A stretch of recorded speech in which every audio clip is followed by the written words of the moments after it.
Guys, so welcome back to another book review here on my YouTube channel. Now we are reviewing a book that came out recently. It actually came out January 20th of this year, and it is Catch Her If You Can by Tessa Bailey. Now this follows Madden Donahue and Eve Keller. Now she is the owner of the Burlesque Club, and he is a professional baseball player with the New York Yankees. Now she is actually best friends with the FMC from the previous book, Picture Perfect. I'm not remembering character names from those books right now, so that's why I'm just saying FMC. And he is the crush of the FMC from Picture Perfect, and so she actually noticed him like over 10 years ago when he became friends with her best friend's brother, and was at their house, at her best friend's house, and she happened to be there, saw him, but she didn't kind of say anything to her best friend that she saw him first. So her best friend was like thinking he was cute and then had a crush on him, and so she did kind of have feelings for him, and we learned has always had feelings for her, but she kind of pushed him away and pushed the feelings away just because of her best friend having a crush on him. But then obviously her best friend gets with somebody else in the book Picture Perfect, which is the book before this, and so she ends up thinking like maybe I can actually like potentially have feelings for him and something can happen. So one of the major tropes in this book is marriage of convenience, because she's actually caring for her niece and nephew while her sister is in like a rehab program or something, and going to the doctor and like just a different medical care for her niece and nephew is kind of expensive as just like a single care person. So he suggests he's like, oh, I have good insurance with the New York Yankees, why don't you marry me and you can benefit from that. And at first she doesn't want to do that because she doesn't want to like impose, but then he convinces her and she agrees, and she's like, okay, after 6 months we'll divorce, but we'll get married, so that I can benefit from the insurance for my niece and nephew. And then the meanwhile he's like, I'm going to try to work really hard to make her stay beyond the 6 months.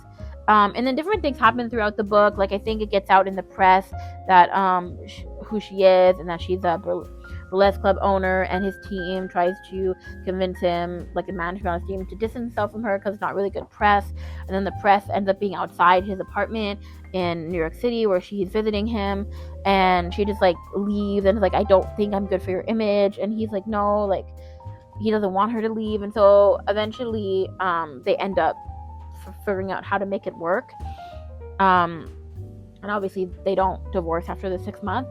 I would probably give this book like a solid 4.5 out of 5 stars. The only reason is because not in first person narration, and I have not read Tessa Bailey books since the fall of 2025, so it's been a while. And pretty much every book I've picked up since then, I think literally every book I've picked up since then that is a fiction book, has all been in first person narration, and that is my favorite type of narration, because I feel like you get to see the world and the story through the characters' eyes and like through their mind, and you get to like be in their mind, and I truly enjoy that aspect. So that's probably why I'm knocking it down 0.5 of a star, but also because it's not my favorite in the series.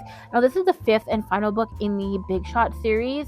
My favorite in the series is probably the first book, which is Fangirl Down, and then the second one would be Leo Affair. Like those are both good, but I would say this one, I don't know, it might be my least favorite in the series, but it's still like a good book. Like I still enjoyed it, and I was so eager to figure out like what would happen. Like we obviously know it's going to be happily ever after, but there's still those moments where you're like, what's going to happen? How is this all going to work out? So I still enjoyed that aspect, and it was a solid, I think only like 328 or 325 pages, which is completely doable, and I think is a perfect size for a romance book. So I did still enjoy it. I just think not as much as I enjoy like any of like the first person narration romance books that I read. But yeah, still a great book, and it's the final one in the series. So if you read the rest of the series, I would pick this up just to finish the series because it was really good. And yeah, this is not really a long review on this book. I don't think I have like too much to say on it.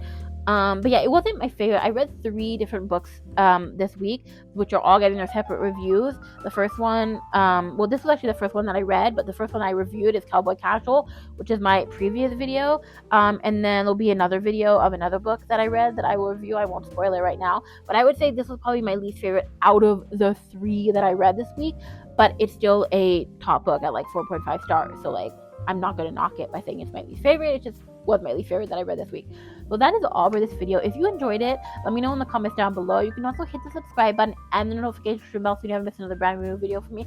You can follow me on Instagram by going to @romanceblvd, which stands for Romance Boulevard. And you can go to @romanceboulevard, fully spelled out, on TikTok to follow me there.